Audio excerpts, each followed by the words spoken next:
그걸 질문이라고 하는 거예요? 중국이에요, 중국.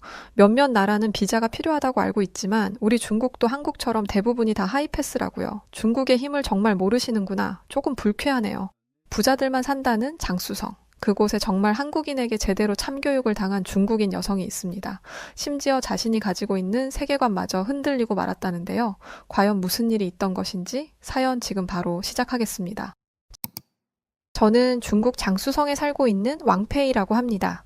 전 제가 중국에서 태어난 것을 정말 축복이라 생각하며 살았던 사람이었어요. 한국인 김수진 씨를 만나기 전까지는 말이죠. 저희 부모님께서는 딸 하나인 저를 부족함 없이 키우시려 많은 노력을 하셨고 사업을 하는 족족 성공을 하셨습니다. 요식업 쪽에서 저희 부모님은 그야말로 큰 손으로 알아주는 사람들이 정말 많았어요. 어린 시절에 생각해보면 전 늘 부모님 가게들을 함께 돌며 여기도 부모님 거, 저기도 부모님 거, 마치 쇼핑놀이라도 하듯 그렇게 지냈죠. 여유가 워낙 있는 집안이라 그런지 어머니는 저를 키우실 때 늘 이렇게 말씀하시곤 했습니다.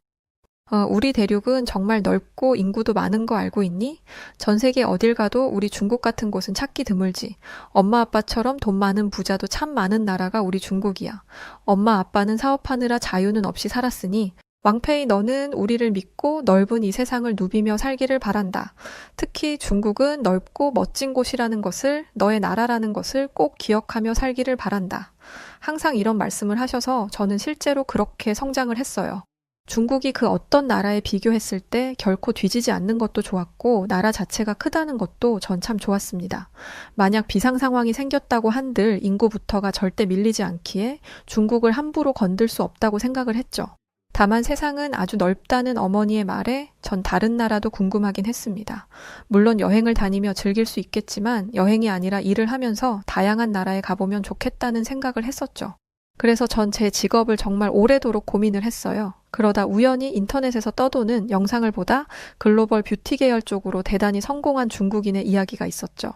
그녀는 뷰티로 유명하다는 중국뿐 아니라 한국과 일본, 유럽을 누비고 다니며 일을 했고 그 모습이 제 눈에는 너무도 멋져 보였습니다. 마치 제가 저 직업을 선택한다면 제가 원하는 화려하고 멋진 삶을 살 수 있을 것 같았어요. 무엇보다 글로벌이라 하여 해외 출장도 잦은 직업이니 넓은 세상을 모두 만나볼 수 있을 것 같았죠. 그래서 전 그날 이후 저 직업에 대해서 알아보기 시작했고 오직 직업만을 목표로 삼고 달렸습니다. 다양한 언어를 하는 것도 도움이 되는 직업이라 그때부터 영어와 한국어 등 열심히 공부를 시작했어요. 영상에서 봤던 꿈의 직업을 갖게 된 후 사실 저는 매일이 행복했습니다. 남들은 출근하는 게 왜 즐겁냐고 했지만 전 하루하루 폭풍처럼 밀려드는 업무를 처리하는 것에 성취감을 크게 느꼈죠.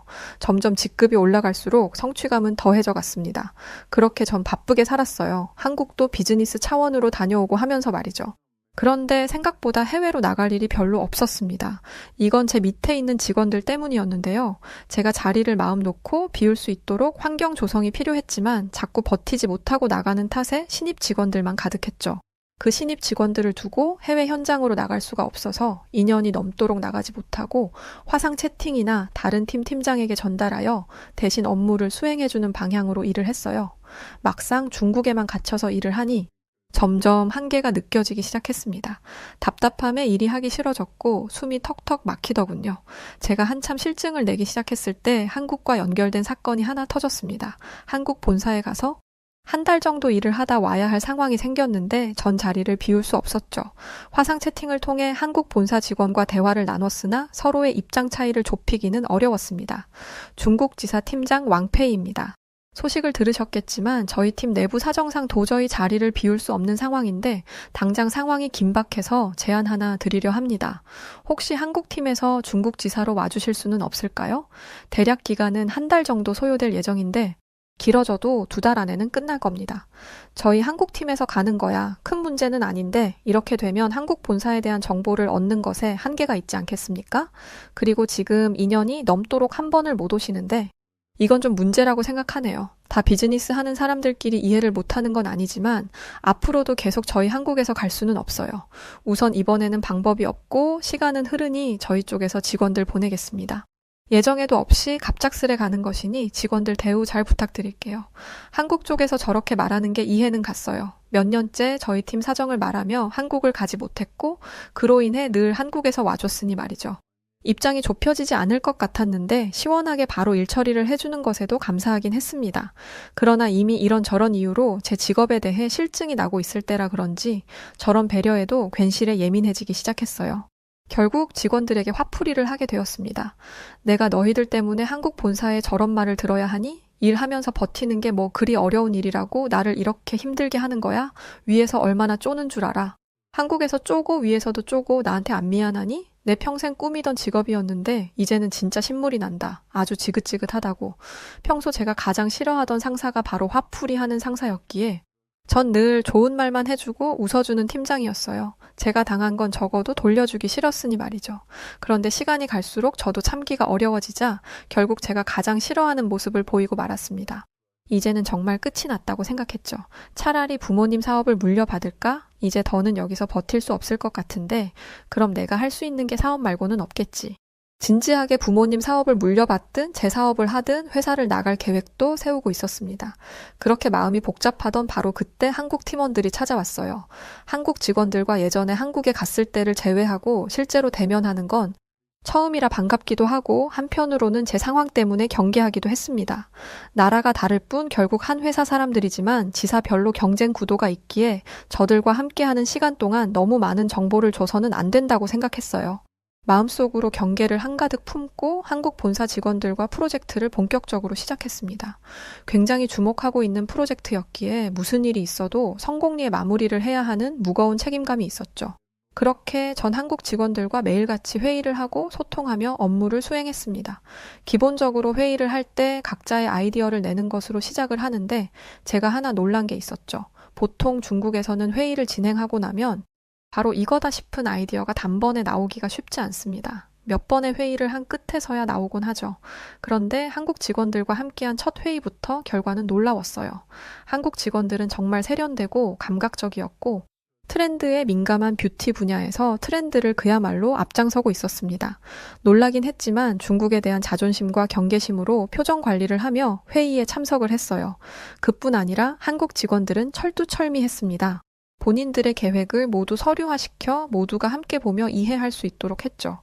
짧은 회의 시간을 최대한으로 활용하는 그들의 모습에 많이 놀라곤 했어요. 효율을 최고로 본다는 한국 직원들의 말처럼 효율적인 시간 분배와 아이디어 채택 속도까지 여러모로 많이 놀랐습니다. 첫 회의에서 무려 2가지의 아이디어가 선택되었고 바로 이어 업무로 변화시키는 한국 직원들의 모습에도 놀랐어요. 그들은 바로바로 역할을 나눠서 체계적으로 일 처리를 하기 시작했습니다. 한국 사람들의 성향 중에 뭐든 빠르게 해결하는 것이 있죠. 저도 들어서 알았는데 주변에서는 너무 사람들이 급하다면서 단점이라 얘기를 했어요. 그런데 제가 직접 겪어보니 이건 단점이 아니라 정말 큰 장점이라 생각을 했습니다. 한국인들은 급한 게 아니라 빠릿하게 일 처리를 하기 시작했죠. 저희 중국에서는 절대 볼 수 없는 속도였습니다. 중국도 답답한 걸 싫어하고 빠릿하게 움직이는 걸 좋아하지만 빠릿보다는 급함에 가까워요. 그렇다 보니 실수를 연발하기도 하고 원하는 성과를 제대로 내지 못하는 경우가 많습니다. 전 한국 직원들에 대한 마음이 긍정적이지는 않았지만 그들이 일하는 모습을 보며 점점 긍정으로 기울었던 것 같아요. 속안에서 티를 내지는 않았지만 말이죠. 그들의 성과는 대단했습니다. 2주는 걸리겠지 싶었던 일을 무려 4일 만에 모두 끝을 냈고 그 다음을 바라보고 있었죠. 그들이 협조해준 덕에 더 좋은 성과를 냈고 비로소 제 일에 대한 성취감을 다시금 맛보게 되었습니다. 급했던 프로젝트를 어느 정도 마치고 나니 여유가 생겼어요. 그래서 한국 직원들은 중국을 알아보기 시작했죠. 여기 주변에 제일 맛있는 맛집이 어디예요? 맛집도 궁금하고 꼭 가봐야 하는 곳이나 그런 곳 있으면 알려주세요. 며칠 내내 야근하느라 제대로 잠도 못 잤지만 이제 시간적 여유가 생겨서 퇴근하고 여행하듯 다녀보려고요. 한국 직원 중 유일하게 자꾸 궁금해지던 여직원 김수진 씨는 제게 먼저 말을 했어요. 저 질문을 듣고 전 왠지 모르게 수진 씨에게 중국이 어떤 곳인지 또 맛집이 어딘지를 모두 알려주고 싶었습니다. 그래서 전 수진 씨에게 조심스럽게 손을 내밀었어요. 그러지 말고 퇴근하고 저랑 같이 가볼래요? 들어보니 다른 직원분들은 쉰다고 하는 것 같은데 혼자 다니는 것보다는 둘이 다니는 게 좋지 않겠어요? 정말요? 같이 가주시면 너무 좋죠. 현지인과 함께하는 중국이라면 완전 성공적이겠는데요? 그렇게 어느 날부터인가 수진 씨와 저는 퇴근 후 혹은 주말에는 항상 중국을 탐험하며 시간을 보냈습니다. 그렇게 자연스럽게 중식과 문화 등을 알려주기 시작했어요. 수진 씨가 참 좋았던 점은 제가 뭔가를 알려주려 하면 듣는 태도가 정말 좋았습니다. 굉장히 경청하는 자세와 공감해주는 말투, 그리고 호기심 가득 어린 표정까지 알려줄 맛이 났어요. 제가 한동안은 중국에 대해서 알려줬다면 반대로 수진 씨는 제게 한국에 대해서 알려줬습니다. 사실 인정하고 싶지 않지만 뷰티 쪽에서도 중국보다 한국이 우위에 있다는 것은 알아요. 그러나 중국 시장 어디에서도 결코 인정하지 않는 분위기이죠. 한국은 특유의 멋스러움과 세련된 느낌이 강한 곳이지만 중국은 아직까지 촌티나는 특유의 분위기를 포기하지 못했거든요. 전 이게 싫어서 슬쩍 한국의 느낌을 살리려 노력하고 있었는데 나라 전체의 분위기라 그런지 쉽게 받아들이지 못하는 중국인들이 답답했습니다. 제가 봐도 참 촌티나는 화장인데 그걸 아름답다라고 표현하니 말이죠. 전 한국의 문화, 한식 얘기를 들었을 때 흥미롭긴 했지만 트렌드를 알게 된 것이 가장 재밌고 좋았어요. 한국인들 대부분은 본인의 얼굴에 메이크업 하는 스타일이 정해져 있다고 했죠. 또 요즘은 유튜브를 통해 전문가들의 영상을 보고 본인에게 알맞은 스타일을 찾아 메이크업을 하다 보니 반전문가 수준의 실력도 보인다고 했어요. 제가 한국인들에게 놀란 것, 그리고 궁금했던 것 중 하나가 바로 셀프 메이크업을 전문가 수준으로 하는 것이었죠. 서로 각자의 나라에 대한 장점을 늘어놓던 중 수진 씨는 제게 한국 여권에 대한 자랑을 늘어놓기 시작했어요. 제가 우리나라를 좋아하는 것 중 하나인데 바로 여권이에요. 한국 여권은 그야말로 하이패스급이라 어떤 나라를 가든 거의 비자 없이 바로 들어갈 수 있어요. 이번에 중국 올 때도 별다른 절차 없이 바로 통과했거든요. 그래서 전 해외 나갈 때 한국 여권을 내밀 때면 정말 대한민국 국민인 게 엄청 자랑스럽게 느껴지더라고요. 실제로 한국 사람들은 여행 후 집에 잘 돌아가는 걸로도 유명한 거 아세요? 언제든 쉽게 나갈 수 있으니 해외에서 불법으로 머물지를 않거든요. 이런 이유들로 타국에서도 한국에 대한 신뢰도가 아주 높다는 게 정말 뿌듯해요. 수진 씨의 말을 들어보니 한국 여권의 힘은 대단하긴 했습니다. 유독 한국 사람들은 여행을 많이 즐긴다고 했는데 그렇게 여행을 한 사진을 SNS에 올리면서 자연스럽게 해당 나라를 홍보해주는 셈이 되기도 했습니다. 결국 그 나라의 관광 산업에 도움이 많이 된다며 타국에서도 한국 사람들을 엄청 우대하는 것을 알 수 있었어요. 제일 중요한 건 한국은 민주주의 국가고 테러 같은 일도 거의 발생하지 않는 드문 일이라 타국에서도 한국 사람들을 아주 안전하게 생각하곤 했죠. 이런 것들만 봐도 한국에 대한 위상을 조금은 느낄 수 있었어요. 한국이 저렇게 대단했다고? 난 해외 나갈 때마다 인터뷰를 하고 절차가 꽤 복잡했는데 한국은 그런 거 없이 그냥 갈 수 있다고? 솔직히 들으면서 이렇게까지 한국이 대단한 줄 몰랐습니다. 전 수진 씨가 조금 과장하는 줄 알았는데 알아보니 모두 맞는 사실이었어요. 수진 씨와 시간을 보내는 것은 너무 즐거운 일이었지만 왠지 모르게 제 속안에 자격지심 같은 것이 자꾸만 튀어나오려 했습니다. 제 기준으로 중국은 최고의 나라라 생각하며 한평생을 살았는데 자꾸만 그걸 한국이 수진 씨가 방해하는 기분이 들었죠. 그래서 저 역시 수진 씨에게 말했습니다. 한국 정말 대단한 나라네요. 그런데 우리 중국도 만만치 않죠. 중국 땅 넓고 인구 많은 건 다 아실 테고 그 어떤 나라에 뒤지지 않는 그런 나라거든요. 그래서 전 제가 중국인인 게 정말 좋답니다. 제가 말을 했지만 팩트는 하나 없이 그저 좋다고만 둘러댄 게 부끄럽긴 했습니다. 그래도 끝까지 중국이 짱이라며 수진 씨의 길을 확 눌러버렸죠. 수진 씨와는 각 나라에 대한 칭찬만 하지 않으면 사이가 좋았어요.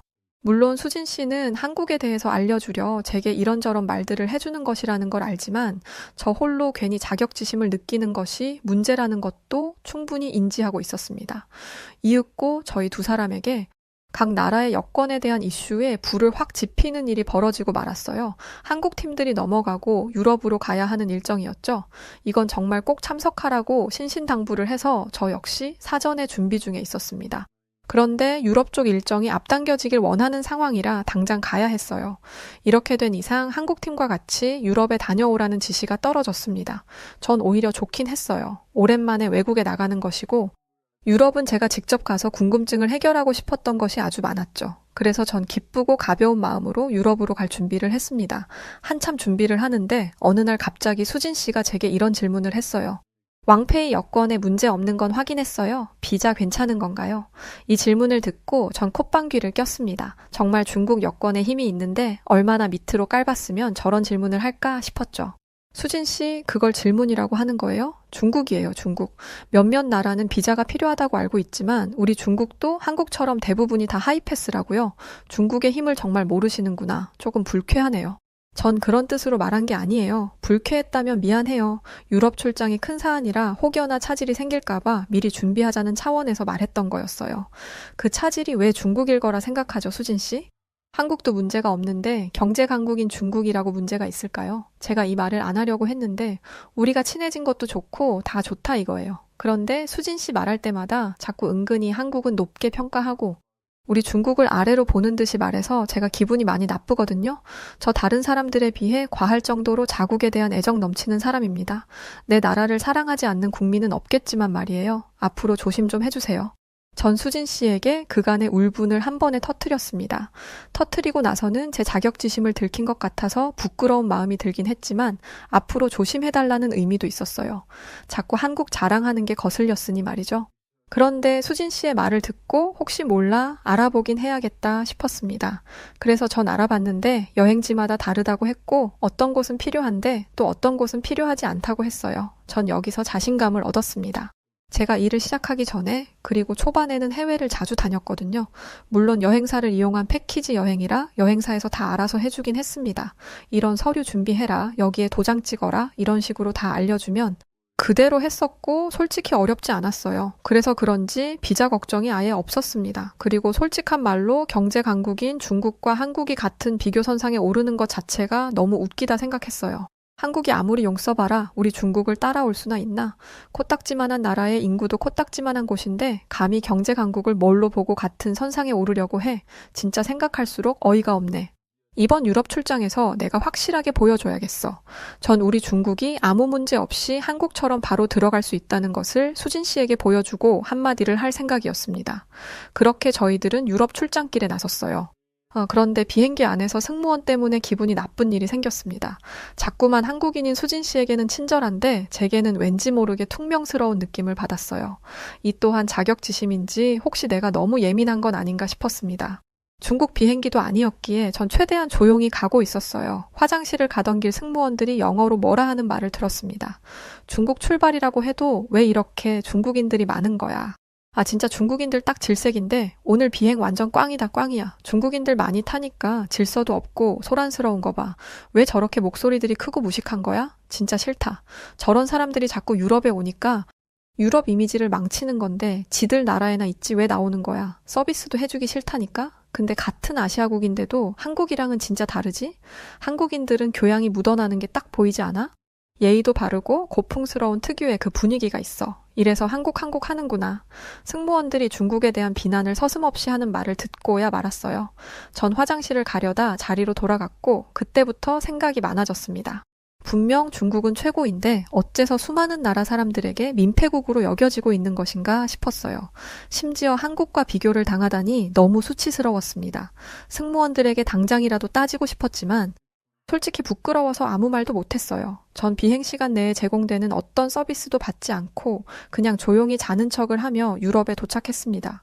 이미 기분이 상할 만큼 상한 상황이라 빨리 숙소로 가서 쉬고 싶었죠. 문득 비자 정말 괜찮겠지라는 생각이 잠깐 스쳤지만 여태껏 해외 나가며 문제된 적이 한 번도 없었고 한국이 괜찮으면 더 큰 중국도 문제 없을 거라 생각했습니다. 그렇게 입국 심사대에서 대기를 하다 한국 직원이 먼저 여권을 내밀고 심사를 받았어요. 한국 여권을 내밀자 거의 3초 만에 바로 도장을 찍고 통과를 시켜줬습니다. 솔직히 너무 빠른 심사 탓에 많이 놀라긴 했어요. 저건 거의 한국 여권만 보고 통과를 시켰다고 해도 과언이 아니었죠. 이어 한국 직원은 안쪽에서 저를 기다렸고 제 차례가 왔습니다. 저 역시 똑같이 바로 통과할 거라 믿었던 큰 착각이 불러온 비극이 벌어지고야 말았어요. 앞에 수진 씨가 한 것처럼 똑같이 여권을 내밀었습니다. 그런데 도장을 바로 찍어주지 않고 저를 쳐다보더니 물었죠. 왕페이 비자 있나요? 네, 비자요? 저 중국인인데 비자가 왜 필요하죠? 중국인이니까 비자가 필요하죠. 중국인은 비자 없으면 못 들어갑니다. 전 정말 당황했습니다. 한국인 수진 씨는 바로 들어갔는데 어째서 저만 못 들어가는 건지 너무 당황스러워 말이 나오지도 않았어요. 수진 씨도 안쪽에서 무슨 일이냐며 많이 놀란 눈치였습니다. 우선 이 비자 문제를 해결해야 한다고 생각을 해서 저는 다시금 물었어요. 네, 알겠어요. 무슨 말인지 알겠어요. 중국인은 비자가 필요하다는 거잖아요?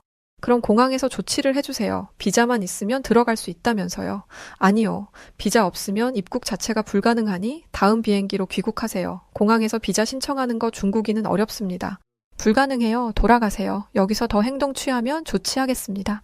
전 여행 목적도 아니고 비즈니스 때문에 온 거거든요. 며칠만 있다가 갈 건데 왜 못 들어가는데요? 도대체 왜요? 마지막 경고입니다. 돌아가세요. 순간적으로 패닉 상태에 빠지고 말았어요. 심사관과 무슨 말을 더 하고 싶어도 너무 단호한 그의 태도에 말을 이어갈 수도 없었습니다. 끝까지 돌아가라는 말과 방법이 없다는 말만 되풀이할 뿐이었어요. 머리가 터질 것 같고 눈앞이 하얗게 보였습니다. 그래도 방법을 찾아야 한다는 생각이 알아보는데 이제야 보이더군요.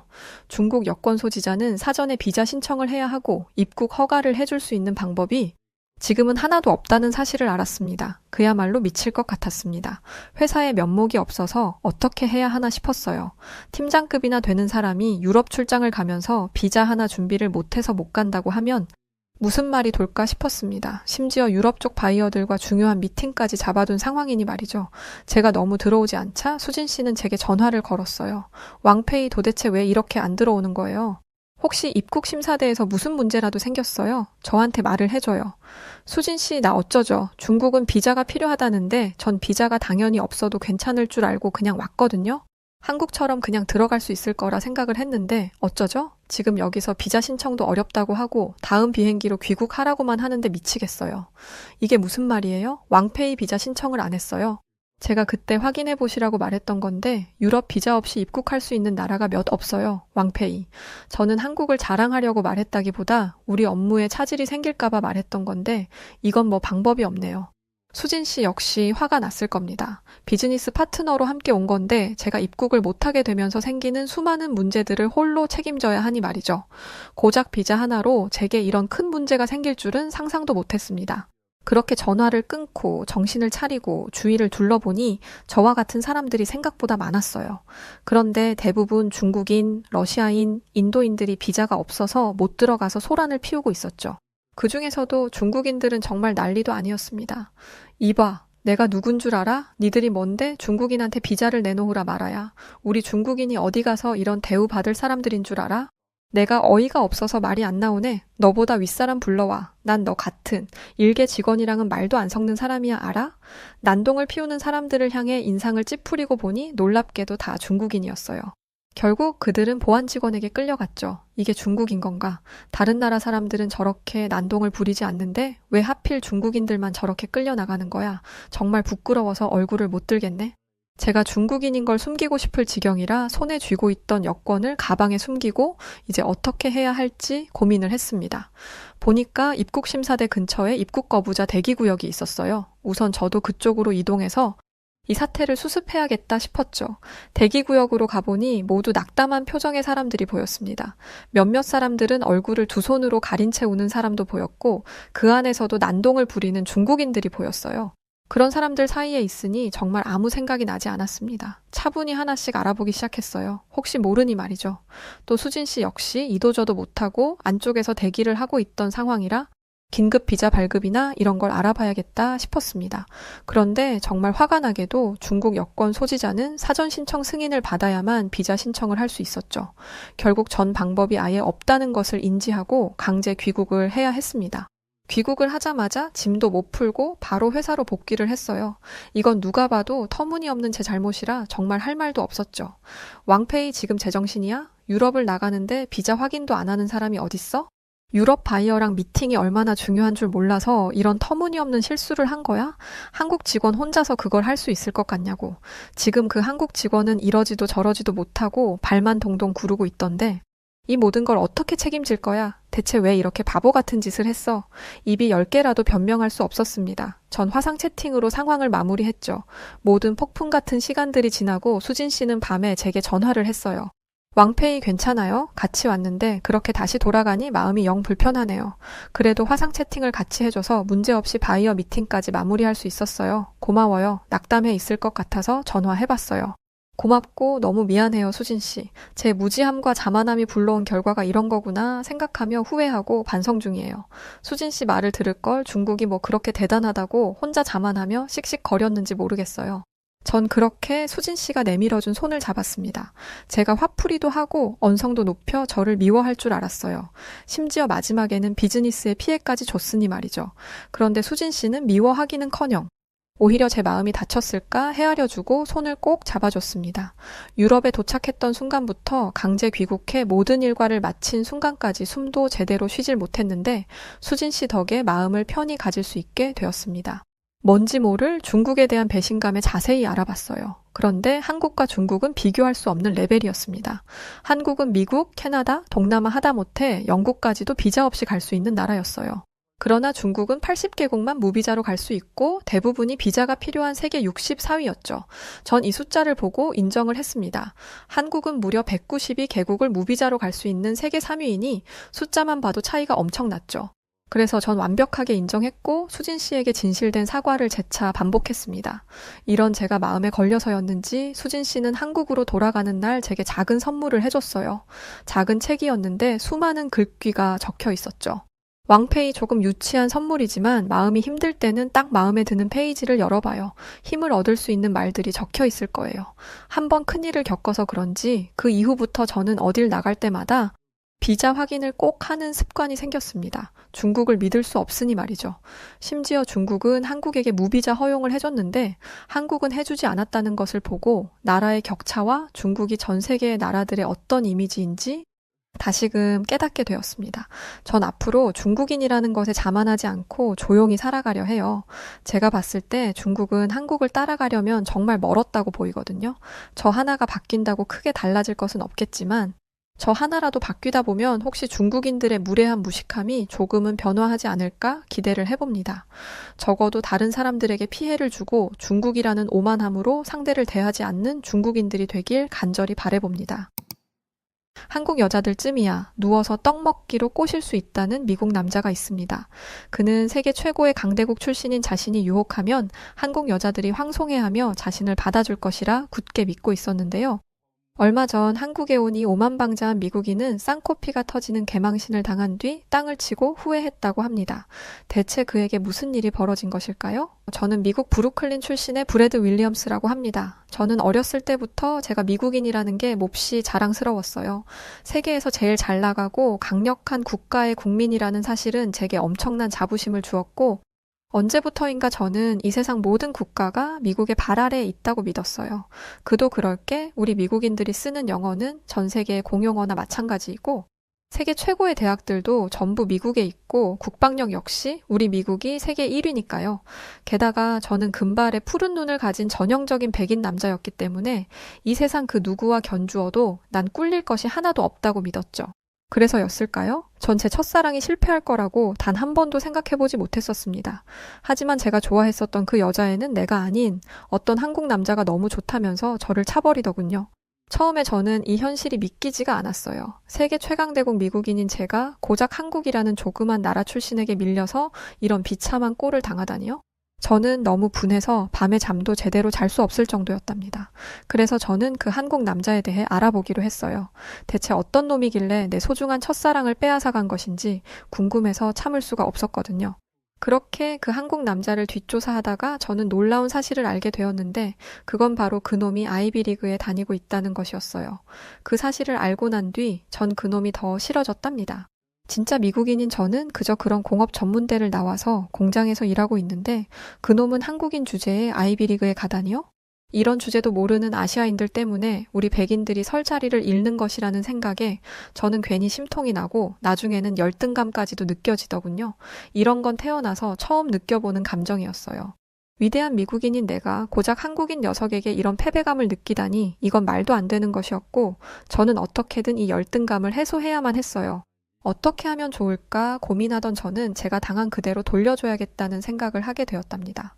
한국 남자가 제 아름답고 소중한 첫사랑을 빼앗아 갔으니 저도 한국에 가서 한국 여자를 유혹하는 것이 공평한 것이잖아요?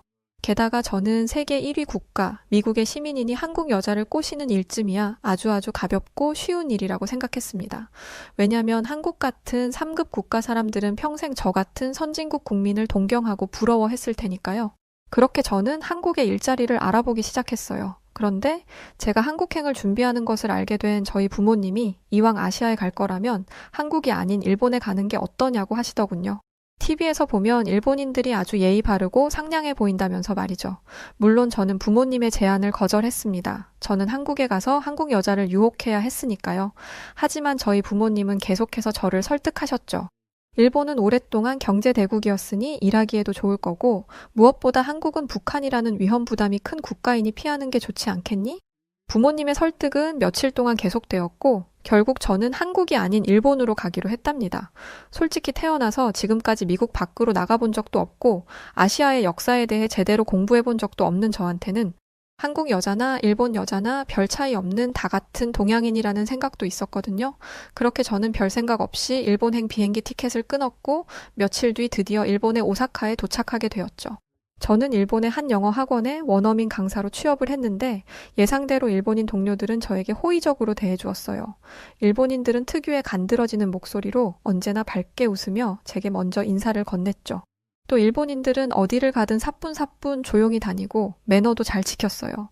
그들은 지나치게 자유로운 면이 있는 미국인들과는 확연하게 달랐죠. 저는 천사처럼 상냥한 일본인들을 보며 부모님 말씀을 듣고 일본에 오기를 참 잘했다고 생각했어요. 그런데 본격적으로 일본에서 일을 시작하게 되자 저는 제 선택이 잘못되었다는 것을 깨닫게 되었답니다. 일본인들은 천사 같은 얼굴을 하고 등 뒤에는 칼을 숨긴 음흉하고 무서운 인간들이었어요. 그 사실을 처음 알게 된 것은 학원 회식 자리에서였죠. 저는 일본인 동료들과 야키니쿠 집에 갔는데 그 자리의 분위기가 참으로 요상하더군요. 우선 제일 나이가 많은 남자 직원이 가장 상석에 앉고 그 양옆에 젊은 여직원들이 앉아서 그에게 술을 따라주거나 고기를 구워주는 등 그의 시중을 들어주었어요. 만약 이런 일이 미국에서 벌어진다면 당장 고소를 당할 일인데 일본인 동료들은 이 상황이 전혀 이상하지 않다는 듯 당연하게 받아들이더군요. 어안이 벙벙해진 저는 옆자리에 앉은 일본인 여자 동료에게 이런 일이 자주 일어나냐고 물었죠. 그러자 그 여자 동료의 입에서는 충격적인 말이 쏟아져 나오기 시작했습니다. 그녀는 주변을 살피더니 작은 목소리로 조심스럽게 이렇게 말했어요. 미국이랑 일본은 문화가 달라요. 일본 사람들은 여자가 남자를 섬기고 받들어 모시는 것이 당연하다고 생각하거든요. 만약에 그걸 거부하면 여성스럽지 못하다며 사회에서 비난받기 때문에 일본 여성들은 자의적으로든 타의적으로든 남자들에게 순종적으로 굴어야 해요. 그러면서 그녀는 일본에는 여자력이라는 문화가 유행 중이라고 했어요. 아니, 유행을 넘어 열풍을 일으키고 있다고 했죠. 여자력은 여자로서 얼마나 예쁘게 보여지는가를 나타내는 수치고, 다른 말로는 남자에게 어떻게 보여지는가를 나타내는 말이라고 해요. 여자력이 높은 여성일수록 남자들에게 폭발적인 인기를 누리기 때문에 일본 여성들은 너나 할 것 없이 여자력을 높이기 위해 혈안이 되어 있다고 합니다. 심지어 일본 서점에 가면 여자력 개발서가 한 벽면을 가득 채우고 있을 정도라고 하더군요. 그 말을 들은 저는 등골이 오싹해지며 온몸에 소름이 돋았어요. 모든 여자들이 남자들에게 사랑받기 위해 혈안이 되어 있는 국가라니 그게 제정신인가요? 물론 저도 불순한 의도를 가지고 일본에 오기는 했지만 이런 덜 떨어진 여자들을 유혹하고 싶지는 않더군요. 주인에게 사랑받기 위해 꼬리치는 애완동물들도 아니고 현대사회를 살아가는 인간들이 어떻게 그런 사고방식을 가지고 있는지 저는 도무지 이해가 되지 않았습니다. 그래서 저는 이렇게 말했죠. 일본의 여성 인권은 정말 최악이군요. 만약에 미국 여자들에게 남자들에게 예뻐 보이고 싶으면 화장 좀 하고 살도 빼 라고 말하면 총에 맞을지도 몰라요. 일본 여자들은 좀 주체적인 성격을 가질 필요가 있겠네요. 제 말을 들은 일본인 동료들은 미소를 지으며 제 말에 동조해 주었어요. 어떤 동료는 브래드 말도 일리가 있어. 이제는 일본도 바뀔 때가 되었지 라며 적극적으로 제 말에 맞장구를 쳐주기도 했죠. 그 후로도 저는 일본인 동료들과 이야기 꽃을 피우며 회식을 잘 마무리했습니다. 아니, 적어도 저는 그렇게 믿었어요. 그런데 그 다음날 출근을 하자 일본인 동료들의 태도가 어딘지 미묘하게 달라져 있었습니다. 일본인들은 자기들끼리 재미있게 이야기를 하다가도 저만 가까이 다가가면 아무 일도 없었다는 듯 입을 다물어 버리거나 제 인사를 무시하기 시작했죠. 그런 일들이 며칠씩이나 계속되었고 참다 못한 저는 인터넷으로 일본의 따돌림 문화를 검색해 보았어요. 그러자 앞에서는 웃어주어도 뒤에서는 무슨 생각을 하고 있는지 모르는 게 일본인들의 특징이라는 글이 다수 발견되더군요. 저는 그제서야 회식 자리에서 제가 일본 문화에 대해 함부로 떠든 것이 문제였다는 것을 알게 되었죠. 하지만 저는 억울하기도 하고 어이가 없기도 했어요. 그 자리에서는 분명 자기들도 웃으며 제 말에 맞장구를 쳐놓고 이렇게 뒤통수를 치다니요? 하지만 어쩌겠습니까? 일본에 왔으니 일본법에 따를 수밖에요. 다음 날 저는 일본인 동료들 앞에 고개를 숙이고 제가 했던 발언에 대해 사과를 했어요. 그러고 난 뒤에야 일본인 동료들은 저를 아는 체 해주더군요. 물론 전과 같이 편안한 사이로 돌아갈 수는 없었지만 그래도 따돌림 당하는 신세는 면하게 되었죠. 그날 이후 저는 일본인들의 심기를 거스르지 않으려 조심 또 조심했어요. 그들은 워낙 예민하고 음습한 성격을 가지고 있어서 어디에서 문제가 터져 나올지 알 수가 없었거든요. 하지만 아무리 조심해도 문제는 생기기 마련이었고 결국 저는 일본인 동료들에게 투명 인간 취급을 당하게 되었답니다. 그 계기는 아주 사소한 것이었는데요. 어느 날 저는 동료들과 카페에 가게 되었어요. 평소 일본인들은 칼같이 더치페이를 하기 때문에 그날도 각자가 주문한 커피값을 따로 냈는데 하필 제 지갑에 돈이 조금 부족하더군요.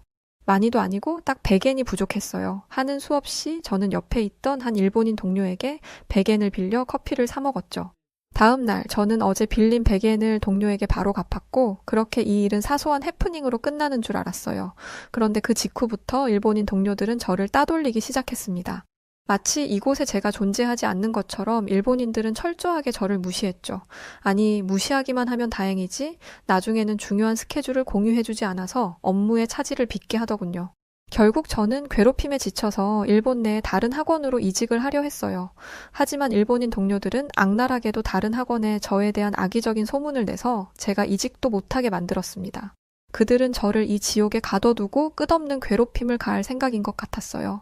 그런데 일본인들이 저를 이렇게 괴롭힌 이유가 뭔지 아세요? 바로 제가 일본인 동료에게 100엔을 빌려 커피를 사 먹었기 때문이었어요. 일본인 동료의 주장에 따르면 돈이 부족하면 커피를 마시지 말고 그냥 참았어야지. 동료에게 신세를 지는 것은 염치 없는 짓이라더군요. 그 말을 들은 저는 기가 막혀서 말도 제대로 나오지 않았죠. 그러니까 일본인들은 지금 염치 없는 행동을 한 저를 응징하고 있다는 것인데 그게 말이나 되는 이야기입니까? 같은 회사에 다니는 동료끼리 고작 100엔 빌린 일을 가지고 신세를 지내만해 염치가 있네 없네 따지고 드는 것은 누가 봐도 제정신이 아닌 일이잖아요. 하지만 일본인들에게는 이런 상식이 통하지 않았어요. 일본인들은 자신들에게 손톱만큼이라도 손해가 되는 일은 하지 않으려 하는 이기적인 종자들이거든요. 게다가 일본인들은 무리 내에 약자가 있으면 꼭 그를 따돌려서 나머지의 결속을 다지는 끔찍한 습성도 가지고 있었어요.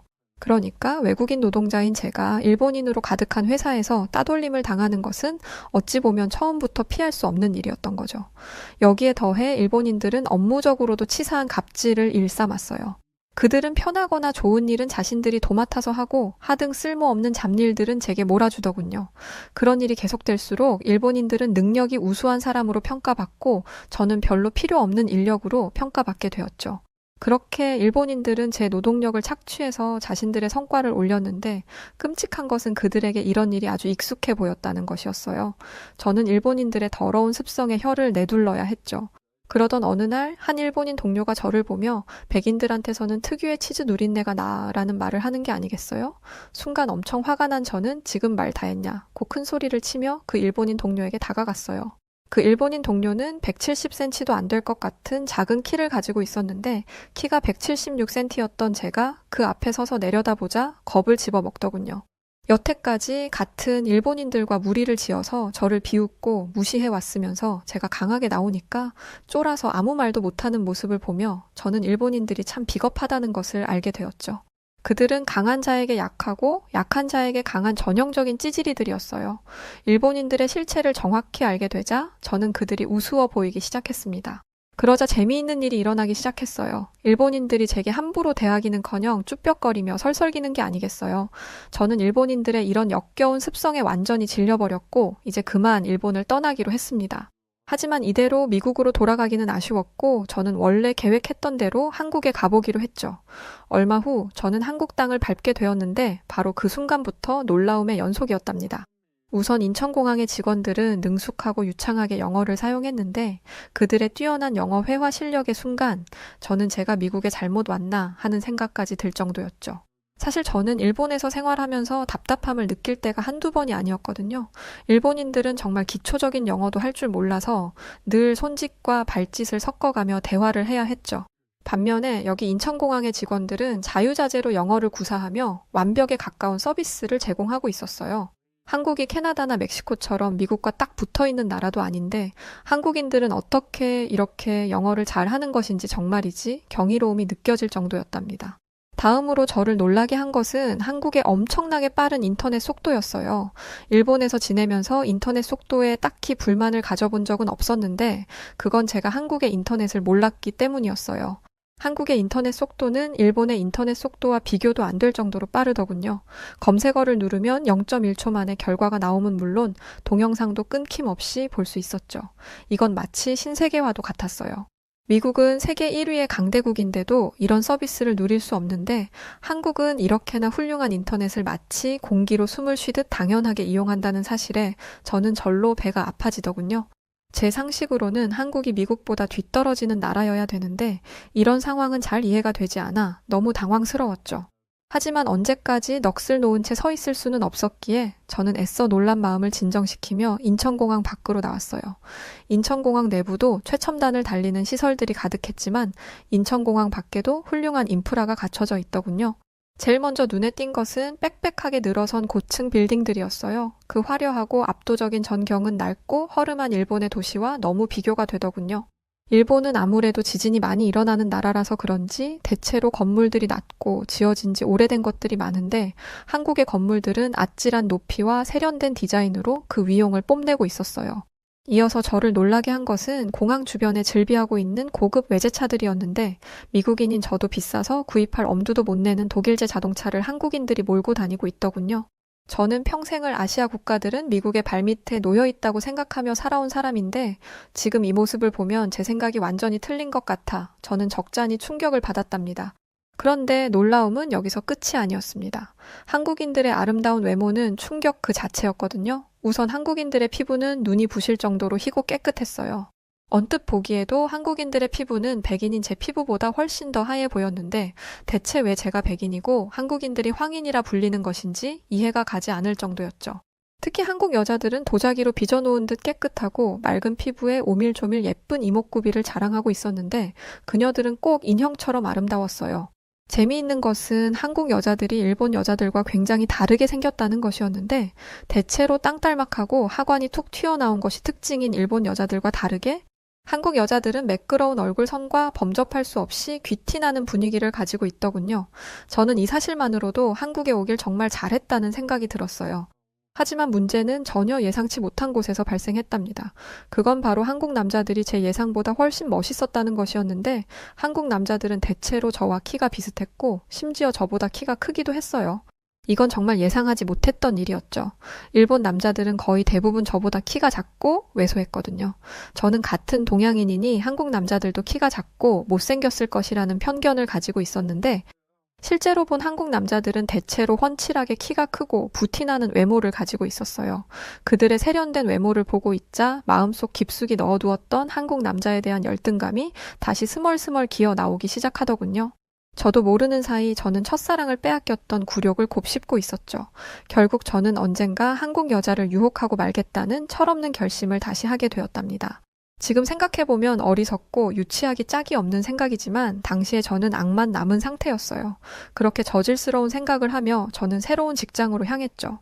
저는 한국에서도 영어 학원의 원어민 강사로 일하게 되었는데 한국인 동료들은 일본인 동료들이 처음에 그랬던 것처럼 저를 반갑게 맞이해 주었어요. 하지만 저는 이미 일본인들에게 대인 경험이 있기 때문에 한국인들에게 쉽게 마음의 문을 열지 않았죠. 한국인들이 아무리 상냥하게 웃으며 다가와도 전 그 미소에 속지 않을 것이라 다짐했어요.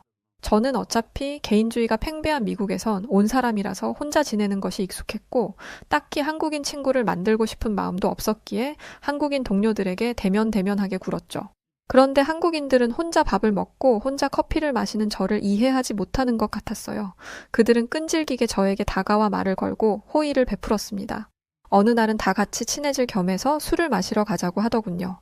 그 순간 저는 일본에서의 기괴했던 경험이 떠올라 싫다고 거절했지만 끝끝내 한국인 동료들은 요즘 유명한 맛집이라는 곳으로 저를 데리고 갔어요. 지금 생각해보면 한국인 동료들은 한국인 특유의 정으로 무리해서 겉도는 저를 챙겨준 것이었지만 당시에 저는 저에게 자꾸만 들이대는 한국인 동료들이 귀찮기만 했습니다. 하지만 그렇게 억지로 끌려가다시피 한 자리에서 저는 놀라운 경험을 하게 되었답니다. 우선 한국인들은 술을 마실 때 일본인들처럼 여자력끼니 머니를 따지며 변태같이 놀지 않더군요. 오히려 한국인들은 혹시 누가 지나치게 취하지는 않았는지 혹은 누가 소외되어 있지는 않은지 체크하며 서로를 세심하게 챙기기 바빴어요. 세상 친절한 척은 다하지만 속으로는 끔찍하게 이기적인 일본인들만 보다가 따뜻하고 이타적인 한국인들을 보니 어쩐지 기분이 묘하더군요. 이들을 보고 있으면 겉으로는 웃어주면서 속으로는 다른 생각을 품고 있는 일본인들과 한국인들은 본질적으로 다르다는 것을 느낄 수 있었어요. 어느새 저는 한국인 동료들에게 마음의 문을 열었고 맛있는 한국 음식을 안주로 먹으며 즐거운 시간을 보내게 되었죠. 그러던 중 저는 잠시 화장실에 들렀고 얼마 후 화장실에서 나온 저는 기절할 정도로 깜짝 놀라게 되었답니다. 글쎄, 저와 한국인 동료들이 앉아있던 자리에 가방과 겉옷은 그대로 있는데 사람들은 감쪽같이 사라진 게 아니겠어요? 저는 누가 우리의 짐을 훔쳐갈 새라 서둘러 자리로 돌아가 앉았죠. 그렇게 얼마나 있었을까? 하나둘씩 자리를 비웠던 동료들이 돌아오더군요. 누구는 잠시 전화를 받으러, 누구는 흡연을 하러, 누구는 화장실을 가러 간 것이었어요. 저는 아무리 볼 일들이 급했어도 그렇지 가방이랑 옷을 두고 가면 어떻게 하냐고 내가 빨리 발견을 했으니까 망정이지 안 그랬으면 다 도둑 맞을 뻔했다고 했죠. 그러자 한국인 동료들은 그럴 일은 절대 없다며 걱정하지 말라고 하더군요. 저는 그 말이 이해가 되지 않아 이렇게 되물었어요. 주인 없는 값비싼 물건이 덩그러니 놓여 있으면 누군가 훔쳐가는 게 당연한 거 아니야? 세계에서 제일 잘 사는 나라인 우리 미국에서도 소매치기를 당하거나 물건을 도둑 맞는 일은 아주 흔하다고. 대체 뭘 믿고 그렇게 자신만만한 건데?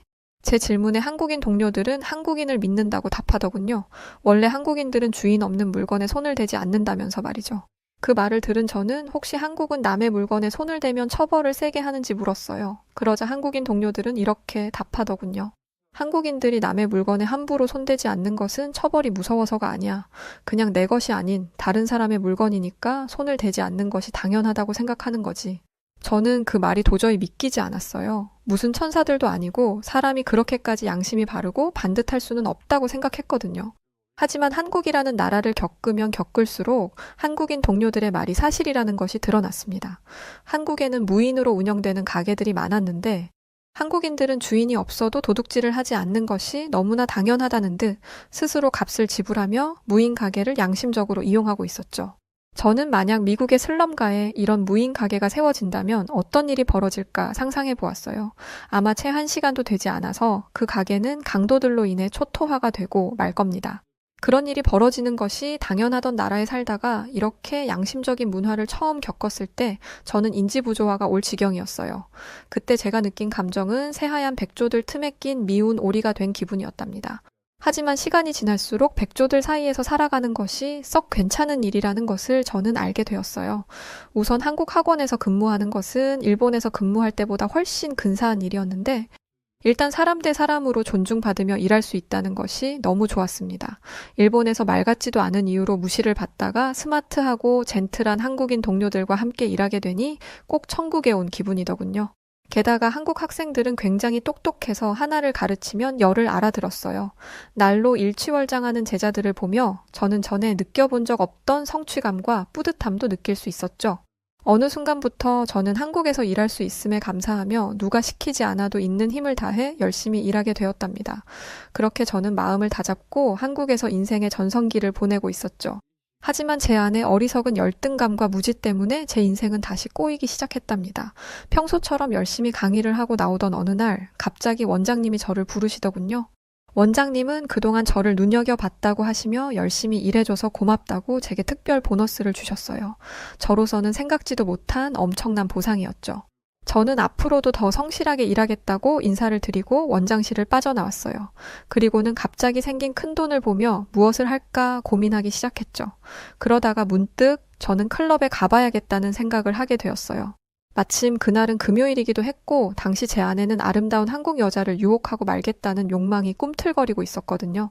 그렇게 저는 강남에 있는 클럽으로 향했죠. 택시를 타고 클럽으로 가면서 저는 이런 생각을 했답니다. 클럽에서 제일 예쁜 한국 여자를 꼬셔야지. 난 세계 최고의 강대국 미국의 국민이니까 한국 여자들을 쉽게 꼬실 수 있을 거야. 그렇게 허황된 꿈을 꾸는 사이 어느새 택시는 강남의 클럽에 도착했고 저는 부품 기대를 아는 채 클럽 안으로 들어갔습니다. 아니나 다를까 클럽 안에는 아름다운 한국 여자들이 가득하더군요.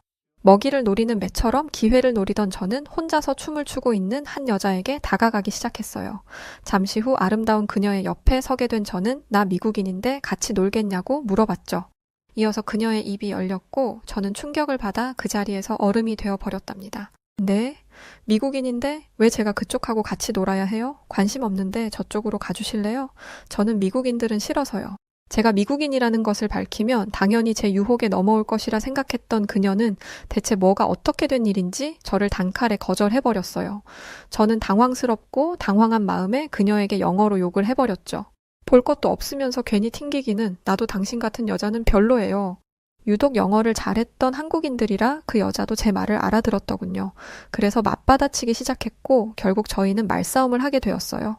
상황이 격해지기 시작하자 주변에 있던 한국 남자 한 명이 제 팔을 잡고 진정하라며 말리더군요.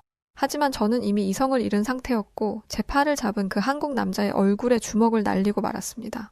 지금 생각해보면 참 어리석고 무모한 행동이었지만 당시에 저는 저보다 체격이 작은 한국인 한 명쯤이야 제가 쉽게 이길 수 있을 것이라는 생각을 하고 있었어요. 그런데 한국인을 우습게 본 것은 엄청난 실수였습니다. 저에게 맞은 그 한국 남자는 자세를 고쳐 잡더니 번개같이 빠른 속도로 발차기를 날리더군요. 결국 저는 그 발차기 한 방에 나가 떨어지고 말았죠. 이어서 경찰이 도착했고 저는 창피하게도 쌍코피를 줄줄 흘리며 인근 경찰서로 끌려가게 되었어요. 경찰서에 가서 들으니 한국 남자들은 어릴 때 다들 태권도라는 무술을 기본으로 배운다고 하더군요. 그러면서 경찰관은 이렇게 말했어요. 멀쩡하게 생긴 외국인이 왜 한국에 와서 사고를 치고 그래요 대체? 외국 남자들 신사라는 말도 옛말이지원. 사고 칠 거면 한국에 오지를 마요. 저는 아까 맞은 곳이 아파서 또 너무 창피해서 눈물을 줄줄 흘렸어요. 그러고 있기를 얼마나 지났을까 제 신원 보증을 해주기 위해 한국인 동료들이 경찰서에 와주었답니다. 굉장히 늦은 시간이었음에도 불구하고 엉뚱한 사고를 친 동료를 위해 한 걸음에 달려와준 그들이 어찌나 고맙던지요. 동시에 저는 엄청난 죄책감을 느껴야 했어요. 이렇게 저를 위해주는 동료들의 나라에서 저는 몹쓸 사고나 쳤으니까요. 창피함과 죄책감에 고개도 들지 못하고 눈물만 흘리는 저를 대신해 제 한국인 동료들은 제가 친 사고를 수습해 주었답니다. 저는 착하고 예의 바른 한국인 동료들 덕분에 별탈 없이 이 일을 넘길 수 있었죠. 그 새벽 저는 동료들에게 다시는 이런 일 없을 거라고 단단히 약속하고 진심을 다해 감사를 전했습니다. 그날 이후 저는 건방지게 굴었던 지난 날을 반성하며 한국인들의 반듯함을 닮으려 애쓰고 있어요. 그리고 한국인 동료들은 언제나 제 곁을 지키며 모범이 되어주고 있답니다. 참을 수 없이 부끄러운 과거를 제가 다시 반복하지 않도록 말이죠. 물론 제가 한국에 와서 저지른 잘못은 지금 다시 생각해도 자다가 이불을 뻥뻥 찰 정도로 창피하고 아마 나중에 무덤에 들어갈 때까지 잊지 못할 끔찍한 기억이지만 그래도 저는 한국에 오기를 정말 잘했다고 생각합니다. 왜냐하면 저는 한국에서 저를 되돌아보고 저의 지난 날을 반성할 수 있었으니까요.